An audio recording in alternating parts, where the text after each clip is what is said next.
Hi, good morning everyone friends. ಕಡಲೆಬೇಳೆ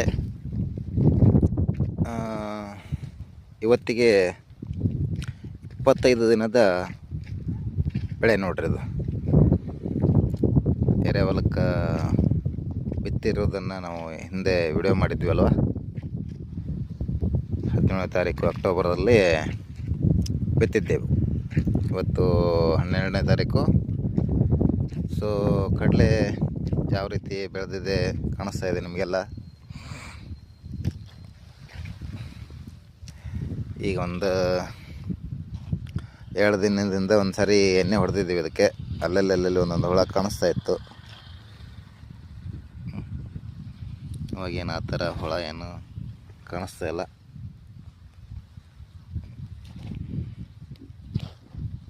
ಕಾಣಿಸ್ತಾ ಇದೆಯಲ್ವ friends.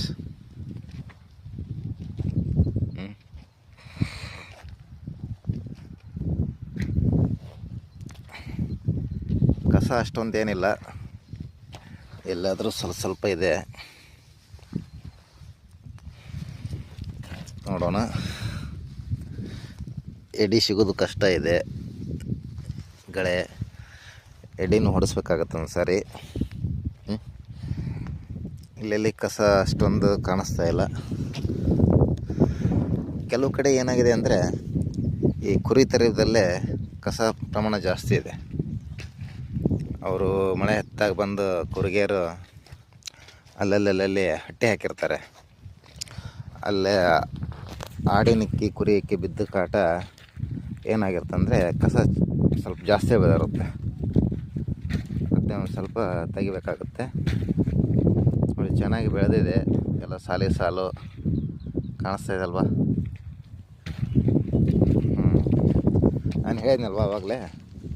ನೋಡಿ, ಕಸ ಇಲ್ಲಿ ಜಾಸ್ತಿ ಇದೆ. ಇಲ್ಲಿ ಅಂದರೆ ಇವರು ಕುರಿಯರು ಕುರಿ ತರದಲ್ಲೇ ಕಸ ಪ್ರಮಾಣ ಜಾಸ್ತಿ ಇದೆ. ಸೊ ಹೀಗಾಗಿ ಒಂದು ಸಾರಿ ಎಡಿ ಹೊಡಿಸಿ ಈ ಕಳೆ ಏನಿದೆಯಲ್ಲ ತೆಗಿಬೇಕು. ಇಲ್ಲಾಂದರೆ ಇದು ದೊಡ್ಡದಾಗಿಬಿಡುತ್ತೆ. ಇಷ್ಟೆಲ್ಲ ಈ ಒಂದು ಪ್ರದೇಶದಲ್ಲಿ ಕಸ ಜಾಸ್ತಿ ಇದೆ. ಆ ಕಡೆ ಮುಂದೆ ತೋರಿಸಿನಲ್ಲ, ಅಲ್ಲಿ ಕಸ ಕಡಿಮೆ ಇದೆ. ಸೊ ಹೀಗಾಗಿ ಕಳೆ ನಿರ್ವಹಣೆಯನ್ನು ಮಾಡಬೇಕು. ಸರಿ ಫ್ರೆಂಡ್ಸ್, ಮತ್ತೊಂದು ಬೆಳೆ ಮತ್ತು ವಿಡಿಯೋದೊಂದಿಗೆ ಸಿಗ್ತೀನಂತ ಎಲ್ಲರಿಗೂ ನಮಸ್ಕಾರಗಳು, ಧನ್ಯವಾದಗಳು, ಶುಭ ದಿನ.